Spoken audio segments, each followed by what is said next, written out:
Hai, salam sejahtera kepada Dr. Lim. Saya Fatin Shazwa dan hari ini saya akan membentangkan topik 3 iaitu pemantapan kesepaduan nasional Malaysia. Okey, dalam kumpulan kami ada 10 orang dan hari ini hanya 5 orang saja yang akan present, tapi kami dibantu oleh ahli-ahli yang lain juga. Okey.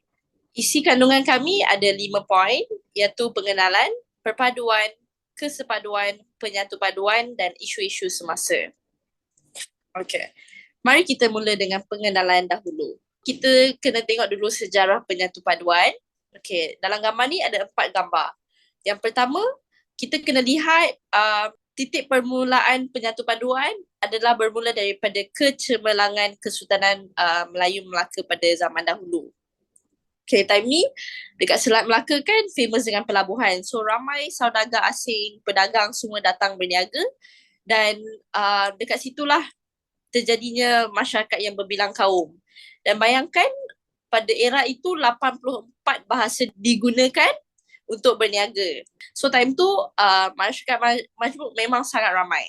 Okay, dan lama kelamaan sistem feudalism pun jatuh kepada tangan kolonialism, datanglah British dan British memerintah kita pun dengan menggunakan dasar pecah dan perintah. Dipecahkan setiap kaum dan perintahkan, okay, Melayu buat ini, Cina buat ini, India buat ini. Dekat situlah bermulanya perpecahan kaum di tanah Melayu. Dan seterusnya penjajahan Jepun pula, imperialism. So diorang pun lebih kurang je macam British, tapi diorang guna slogan macam Asia untuk orang Asia. Tapi still diorang pun pecah dan perintah juga. Tapi beza Jepun dengan British ni, Jepun ni dia lagi zalim. Dia lagi ekstrim. Sampai kan racism time tu sangat-sangat kuat antara sesama kaum. Yang terakhir, kita pun dah capai kemerdekaan. So time merdeka ni, mentaliti masyarakat di tanah Melayu pun dah berubah. Walaupun ada juga diorang petik isu-isu sensitif, tapi benda tu boleh bendung lagi. So kita pun dah sampai merdeka. Okay, so next slide. Okay, ialah perpaduan maklumat yang diidamkan. Okay, so ada 2 jenis detik iaitu detik perpaduan dan detik perbezaan. Okay, detik perpaduan ni macam mana? Okay, dia boleh berlaku dalam kehidupan seharian masyarakat. Nanti saya akan tunjukkan contohnya sekali. Dan detik perbezaan pula dari segi untuk kukuhkan perpaduan antara kaum. Okay, so detik perpaduan ni contohnya macam majlis perkahwinan, kesihatan, sukan, sama juga macam makanan. Okay, manakala detik perbezaan pula, kita boleh nampak yang sangat-sangat obvious adalah dari segi upacara perkahwinan, keagamaan, upacara kematian juga. Okay, so itu sahaja daripada saya. Topik perbincangan seterusnya ialah kesepaduan. Kesepaduan nasional bermaksud penyatuan pelbagai kelompok yang mempunyai latar belakang sosial dan kebudayaan yang berbeza. Ia juga menjadi satu entiti fizikal masyarakat yang dinamik. Kesepaduan nasional akan terhasil melalui ikatan perpaduan di kalangan seluruh rakyat Malaysia. Dalam konteks Malaysia, terdapat 3 lapisan perpaduan yang perlu dicapai, iaitu perpaduan, kesepaduan dan penyatu paduan. Apakah yang dimaksudkan dengan 3 lapisan kesepaduan nasional? Iaitu perpaduan khususnya dikaitkan dengan sosiologi dan ia merupakan matlamat akhir yang diidamkan dalam sebuah negara yang berbilang etnik. Seterusnya kesepaduan. Kesepaduan merupakan keadaan aman, stabil dan makbul yang dicapai tetapi diakui masih terdapat perbezaan dalam bentuk defisit sosial. Dan akhirnya ialah penyatu paduan. Ia merupakan usaha berterusan pada peringkat semua lapisan masyarakat untuk menyelesaikan defisit sosial. Kesepaduan nasional merupakan kelas kekuatan dan keselamatan negara. Ia juga dicerminkan melalui integrasi negeri-negeri di dalam persekutuan ini. Dan akhirnya, kesepaduan nasional membentuk suatu pasukan Malaysia yang sentiasa sedia memelihara kedaulatan, keamanan dan kesejahteraan negara. Seterusnya perbincangan kita beralih kepada kesepaduan sosial. Terdapat beberapa kepentingan kesepaduan sosial. Antaranya ialah menjamin keharmonian bangsa, menguruskan masyarakat dan akhirnya asas utama kestabilan masyarakat. Dalam kesepaduan sosial terdapat defisit sosial. Defisit sosial ialah kekurangan dalam aspek sosial yang memerlukan usaha untuk meningkatkan kesepaduan. Kekurangan ini adalah disebabkan oleh jurang perbezaan persepsi dan pendapat dalam kalangan kelompok yang berbeza bermula dengan individu, keluarga dan masyarakat. Terdapat pelbagai bentuk defisit sosial, antaranya ialah etnisiti, agama, gender, bahasa, kelas sosial, jurang generasi, pendidikan, politik, federalisme, ruang bandar desa, media. Terdapat pelbagai topik-topik hangat dalam defisit sosial, antaranya ialah defisit dalam bahasa. Seperti yang dinyatakan, bahasa Melayu merupakan bahasa kebangsaan, namun masih terdapat banyak kekurangan dan defisit dalam bahasa.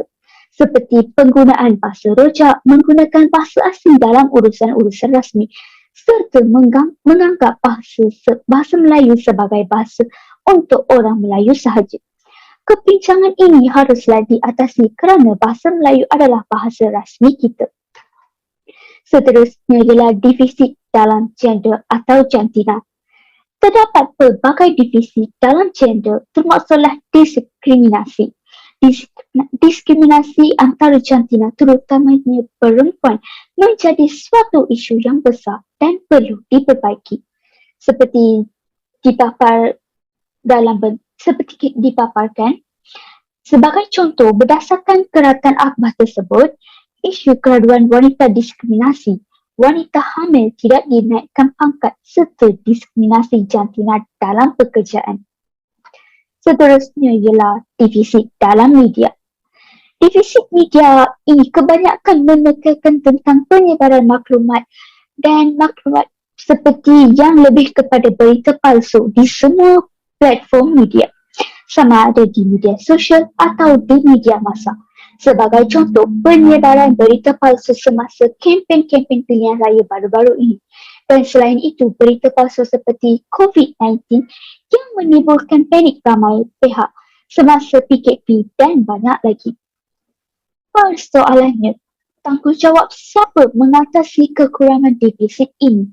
Sememangnya tanggungjawab ini dipikul oleh individu, keluarga, pemimpin dan masyarakat. Baiklah, kita teruskan dengan etos nasional. Apakah itu etos nasional? Etos berasal dari bahasa Yunani yang bermaksud watak, karakter atau ciri-ciri sesuatu. Nasional ialah masyarakat, bangsa atau negara. Jadi, etos nasional didefinisikan sebagai ciri-ciri yang ada pada sesuatu masyarakat atau bangsa. Etos nasional yang kukuh merupakan asas utama dalam masyarakat berbilang kaum di Malaysia. Baiklah, mari kita lihat kepentingan etos nasional. Etos nasional menjadi pusat kepada agenda pembinaan negara bangsa, khususnya untuk mencapai perpaduan negara dan integrasi nasional. Baiklah, kepentingan yang pertama ialah nilai yang merangkumi 5 elemen kebersamaan iaitu hormat, toleransi, disiplin diri dan demokrasi. Sebagai contoh, rakyat yang hidup di kawasan kejiranan bercampur saling bertoleransi antara satu sama lain tanpa mengira bangsa dan agama. Kepentingan kedua ialah dari segi perasaan. Sentimen cintakan negara yang telah meresap ke dalam jiwa rakyat Malaysia. Sebagai contoh, rakyat keluar mengundi semasa pilihan raya umum 15 baru-baru ini kerana perasaan cinta dan rasa tanggungjawab pada negara. Kepentingan yang ketiga ialah semangat. Semangat yang membara dalam kalangan masyarakat. Sebagai contoh, semangat kesukanan dalam diri rakyat Malaysia dalam menyokong atlet-atlet negara yang mewakili Malaysia tanpa mengira bangsa. Kepentingan yang keempat ialah kepercayaan. Kepercayaan seseorang dalam sudut kenegaraan seperti mempercayai sejarah dan latar belakang negara. Identiti bersama ialah kepentingan yang kelima, di mana identiti ini dikongsi. Sebagai contoh, mengiktiraf jalur gemilang sebagai bendera kebangsaan negara. Kesimpulannya, etos nasional ini adalah ciri-ciri suatu masyarakat atau bangsa yang ada di Malaysia dengan perwatakan yang berbeza tetapi masih memupuk perpaduan. Kemunculan etos nasional Malaysia banyak membawa kesepaduan rakyat dalam berkongsi nilai yang sama. Kita teruskan dengan 3.3 iaitu penyatu paduan. Penyatu paduan ialah proses atau usaha yang berterusan yang diambil untuk mencapai kesepaduan pada peringkat seluruh lapisan masyarakat dalam menyelesaikan defisit sosial. Penyatu paduan etnik, menurut Syamsul Amri Baharudin 2015, ialah naratif masyarakat Malaysia sebenarnya berada dalam keadaan kesepaduan nasional atau sosial. Namun, masyarakat juga masih perlu berdepan dengan pelbagai cabaran yang muncul. Ini terjadi apabila parti politik atau organisasi bukan kerajaan maupun individu memainkan isu-isu yang sensitif. Sebagai contoh, isu bahasa, agama, pendidikan vernakular dan perlembagaan. Kita telusuri maksud etnik. Etnik ialah sesuatu yang berkenaan dengan kaum atau bangsa manusia. Boleh ditakrifkan juga sebagai kumpulan manusia yang dikenal pasti daripada perbezaan ciri budaya, adat resam, pakaian, bahasa, perayaan dan sebagainya. Seterusnya, kita akan melihat tentang model Indeks Perpaduan Nasional 2018. Teras utamanya adalah dari penyatu paduan ke kesepaduan dan akhir sekali perpaduan. Kategori penyatu paduan lebih bertumpu kepada hubungan etnik. Kategori kedua adalah merujuk kepada kesepaduan nasional dan akhir sekali perpaduan. Seterusnya, kita akan bincang tentang komponen dalam Indeks Perpaduan Nasional yang berkaitan dengan etnik, iaitu tahap etnik, batas etnik dan hubungan sosial rentas etnik. Hubungan sosial rentas etnik membincangkan 3 komponen iaitu keetnikan, kemodenan dan kestabilan. Kedua, batas etnik yang merujuk kepada 4 komponen iaitu material, status, tuntutan sosial dan tindakan gentian. Dan akhir sekali, individu, hubungan etnik dalam komuniti dan tahap keaktifan penyertaan dalam institusi.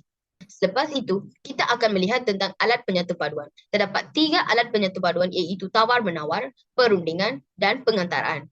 Tawar-menawar merupakan konsep yang berkaitan dengan kebolehan relatif pihak-pihak dalam situasi untuk mempengaruhi satu sama lain. Jika kedua-dua pihak berada pada kedudukan yang sama dalam perdebatan, maka mereka akan mempunyai kuasa tawar-menawar yang sama, monopoli dan monofoni yang sepadan. Kedua, perundingan. Perundingan merupakan proses dialog antara 2 atau lebih orang atau pihak di mana konflik telah timbul. Secara umumnya, didorong oleh fakta bahawa pihak-pihak yang terlibat mempunyai kepentingan bersama dan yang lain dalam pertentangan. Tujuannya untuk mencapai penyelesaian yang memuaskan bagi kedua-dua pihak. Tidak kira sama ada persetujuan dicapai atau tidak disebut sebagai rundingan. Dan akhir sekali, pengantaraan merupakan satu cara untuk menyelesaikan pertikaian, menyelaraskan dan mengadakan rundingan demi mencapai satu persetujuan yang saling diterima semua pihak bagi menenangi pertikaian mereka. Terima kasih. Salam sejahtera, seterusnya saya akan membentangkan tentang isu-isu semasa berkaitan dengan kesepaduan nasional di Malaysia. Untuk bahagian ini, saya akan memberi fokus kepada isu-isu yang telah terjadi di Malaysia di mana responnya menunjukkan kesepaduan dalam kalangan rakyat di Malaysia. Pertama sekali, pada Disember 2021, negeri Selangor telah dilanda banjir paling teruk yang dicatat di negeri tersebut. Ramai penduduk terjejas akibat banjir itu. Dan kejadian ini telah mengundang ramai rakyat Malaysia yang telah berganding bahu sama-sama membantu mangsa-mangsa banjir tersebut. Jadi kita boleh lihat Abang Viva dan juga rakyat dari negeri lain tampil dengan bot-bot mereka untuk misi menyelamatkan mangsa. Dan selain itu juga Persatuan Perubatan Veterina Malaysia juga berjaya menyelamatkan haiwan peliharaan dan telah menyediakan rawatan asas secara percuma buat haiwan-haiwan tersebut. Dan selain itu, di Petaling Jaya, Grup Waras Sahib telah menyediakan makanan secara percuma untuk mangsa-mangsa banjir, dan yang menjadikan ia lebih istimewa ialah 1,000 sukarelawan mereka terdiri daripada rakyat Malaysia berbilang kaum dan juga agama. Isu yang kedua ialah bendera putih. Semasa Malaysia berada di bawah Perintah Kawalan Pergerakan, bendera putih dikibarkan oleh rakyat yang memerlukan bantuan. Jadi mereka yang telah mengibarkan bendera putih dapat dibantu oleh jiran-jiran mereka atau komuniti sekeliling mereka dan mendapat bantuan dari segi makanan, barang-barang keperluan asas seperti susu bayi, lampin dan sebagainya. Dan yang paling penting ialah perkara ini menunjukkan rakyat Malaysia yang bersedia untuk membantu antara satu sama lain walaupun mereka sendiri mempunyai cabaran dalam menangani COVID atau PKP. Selain itu, isu yang ketiga pula ialah undi POS bagi pilihan raya umum yang ke-15. Ramai rakyat Malaysia yang menetap di luar negara bimbang undi POS mereka tidak akan sampai ke negeri masing-masing pada masa yang sepatutnya. Jadi, Vote Malaysia dan Undi 18 telah mengkoordinasi pembawaan pulang undi-undi POS tersebut dengan kerjasama rakyat Malaysia di Malaysia dan di luar negara. Contohnya, rakyat Malaysia yang berada di Amerika Syarikat telah menghantar undi POS mereka kepada sukarelawan Vote Malaysia untuk dibawa pulang ke tanah air dan diagihkan mengikut negeri masing-masing. Jadi kita lihat kenyataan media oleh Vote Malaysia dan Undi 18, seramai 200 orang sukarelawan telah membantu menjayakan misi membawa pulang undi POS dari lebih 25 buah negara. Jadi perkara ini menunjukkan kesepaduan rakyat Malaysia dalam mempertahankan hak sebagai seorang rakyat Malaysia, iaitu hak mengundi, terutamanya untuk mereka yang menetap di luar negara. Jadi itu sahaja daripada kami. Sekian, terima kasih.